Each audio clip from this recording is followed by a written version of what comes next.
Hey, this is raw. He's talking shit, bro. Show his ass up, dog, one time. Come on.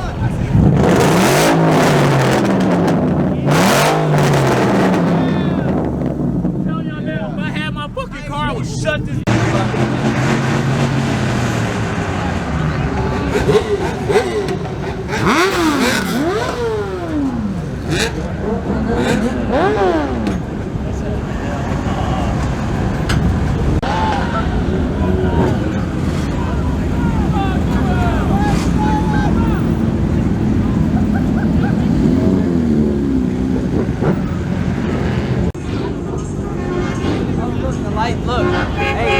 Oh yeah, they're already up there. They're just waiting for us. You think so? Yeah, 100%. Oh, hey, that's...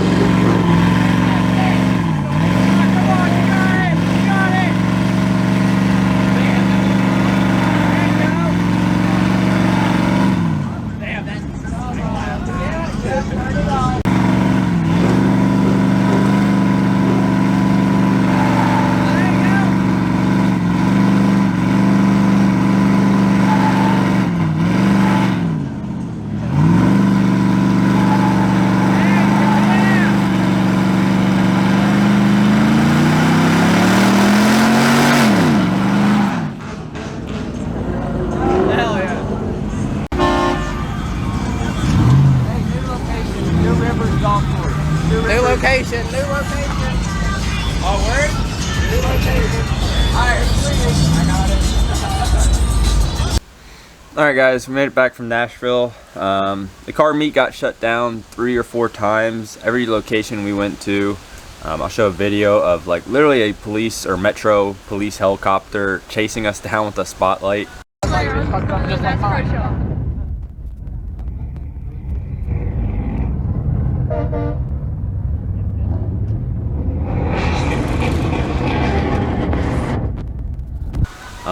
They kicked us out and we started having some Skyline issues. I'm gonna pop that video up right now.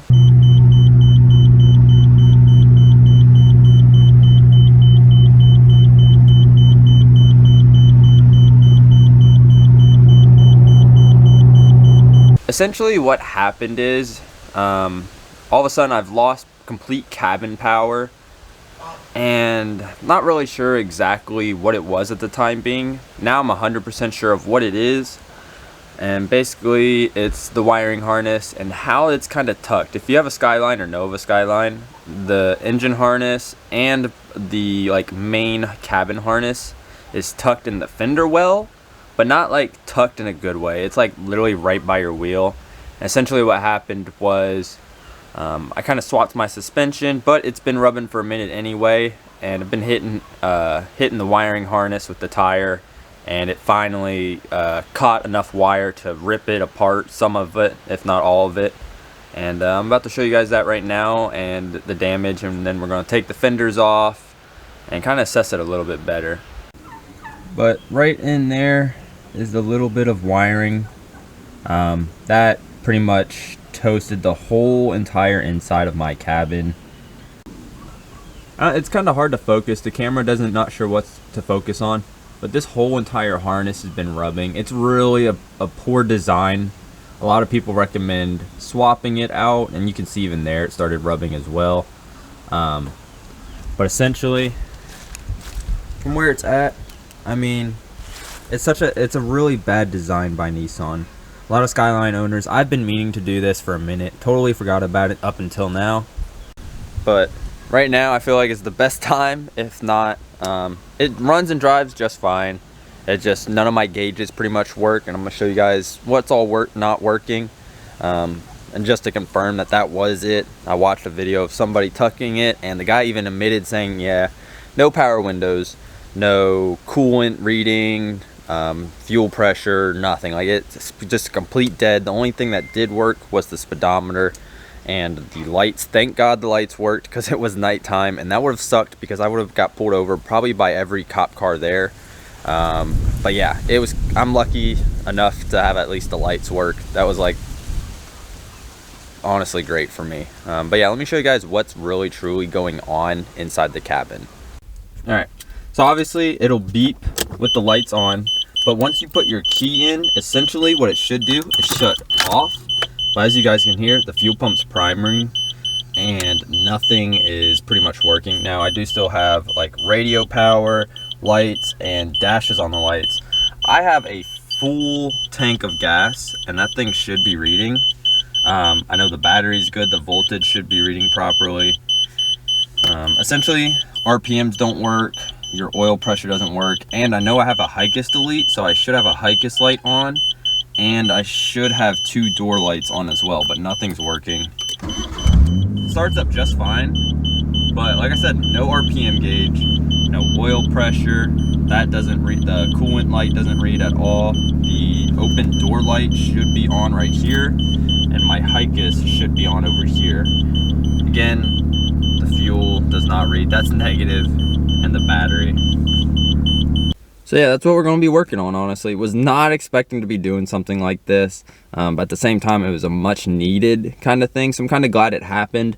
Just wish it wouldn't happen while I was up in Nashville, about an hour away, and especially at night time, because like I said, that could have been really dangerous. Would have probably had to like sleep in the car, because it's Nashville, a city, and a Skyline. I don't need this thing stripped or stolen. But basically what we're going to do is we're going to take off the wide body fender, we're going to take off the regular fender, kind of assess what we can do with it, or possibly do on how to reroute it maybe a little bit better. But yeah, let's get into that real quick.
Alright, so you can see the harness a lot better, and honestly it's a poor design, but from what I'm looking at, there's enough room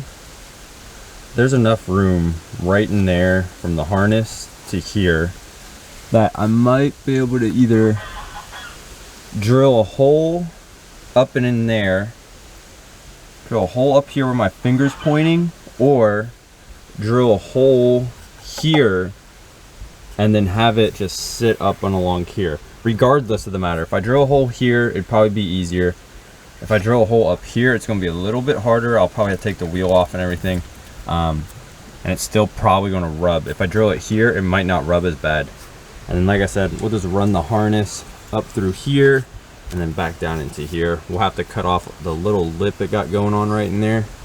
But let me take off these like little pins, I guess, or zip ties they got going on. That way we can pull this harness out and kind of assess more of the damage. All right, well, we got all the zip ties done. The damage is actually not as bad. It's literally, you guys can see it. It's, I don't know how well it'll focus on here, but just the handful of wires on here. The green wire looks pretty spliced. We'll have to unwrap most of this harness and kind of reconnect them. There's a bunch of slack in here, so I have enough slack to kind of pull it up a little bit and reconnect these. Honestly, like I said, all we're going to do is knock this out a little bit right here, run it all up through here, and maybe drill new holes for these zip ties. That way they can sit up here and I don't have to use like a crappy zip tie. I can use like the factory ones to keep it close to factory. And essentially, I think what I'm going to do is just drill a hole right in here. That way it can run up on this. And if it should be tucked up. Yeah, if I drill a hole right in here, actually, it should be tucked up enough, and then that way it's if it's going to hit something, it's going to hit this first before it hits this again and cause another damage like that and maybe leave me stranded. I don't know. Now, unfortunately, I do not have the like hole cutter piece. At least I don't personally. My dad might have one. I'll have to ask him personally and see. But I think for the time being, what we'll do is we'll unhook some of this harness here and try to wrap it up and around. That way we can pull it through this hole and not have to hack anything as much as possible. So let's do that real quick, remove anything that's connected to this harness and go from there. All right guys, so essentially what we've done, we've taken out the front right headlight and tail light, or well, not tail light, my bad, turn signal light. Took all those out. And pretty much I've got all the harness loose here. The whole, and the only sucky part is usually a headlight harness is all separate. Like there's a connector so you can like disconnect. Not for Skyline, no. They make it more difficult than what it needs to be. So this, I had to rip out the whole entire headlight harness that goes all the way through the AC. I had to loosen up the AC condenser and the radiator brackets. A whole bunch of sensors that were down in there. Had to pull all the way through here and then up and in there to enough to where it could get out to here.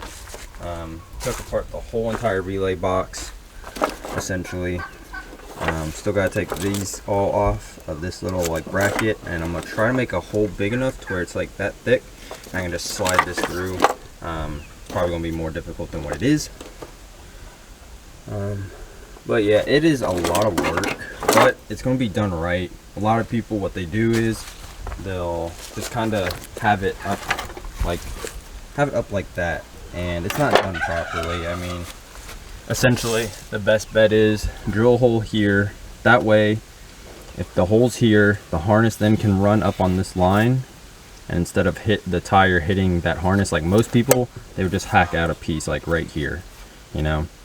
And the harness is still going to be there, so you still got a point to where it can, the tire itself can hit up there. And honestly, I'm not going to have that. I'm going to do it properly. Drill a hole here, run this whole entire harness. It might be a pain in the butt, but it's going to be done right. So that way the tire can only hit this piece first. There's no way it can hit my harness. It can't rub on my harness again. And like I said, a lot of people, they just hack it out, and it's bound to happen again if you're not going to do it properly. I could access it through the engine bay, but I'm not, or the cabin, but I'm not. Alright, I think that's where I'm going to leave it off at. My dad does have one, but it's a little too tiny. I don't want to take apart this relay harness, so this guy here kind of sticks out a little bit. I need something a little bit bigger, that way I can push all this stuff through without trying to take apart the smaller relay stuff, but pretty much all of it is ready to go and be pushed out. Then we can repair this guy once this is all pushed through and the hole is done right in there. But yeah, that's pretty much all I'm going to do for today and leave it in this state for now. Alright, so we got the harness all mounted up. Everything's somewhat semi-bolted down. All the relays are in, batteries in. It's not 100% done at all. I still got to mount and zip tie a few things here and there in the engine bay. I'm about to start this, or at least turn the key on and see if it still dings, if I got any window power or anything like that. So let's go do that. Alright, I'm in the cabin of the car right now. Fingers crossed this works. I'm hoping it does. Alright, so I got power for everything. Let's see. Lights are still dinging. Nothing. I got no power. Let me show you guys real quick.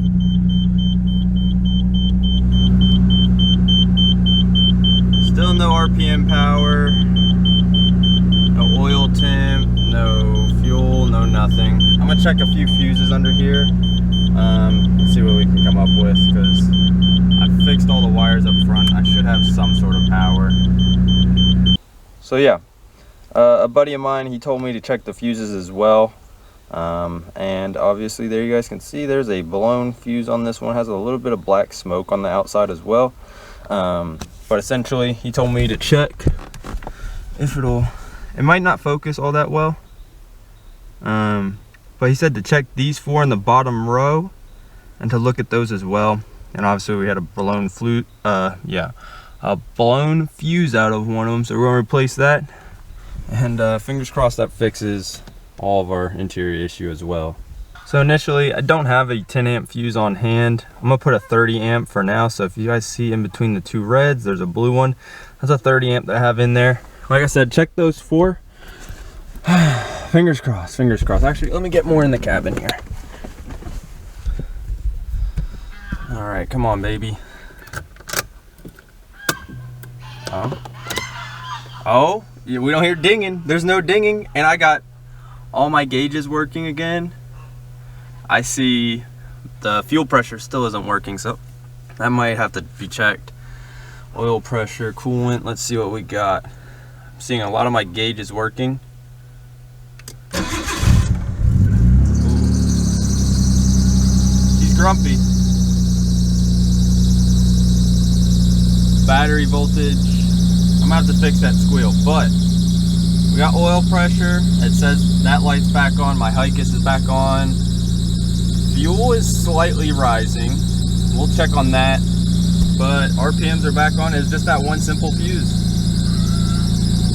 And she is up. There she goes.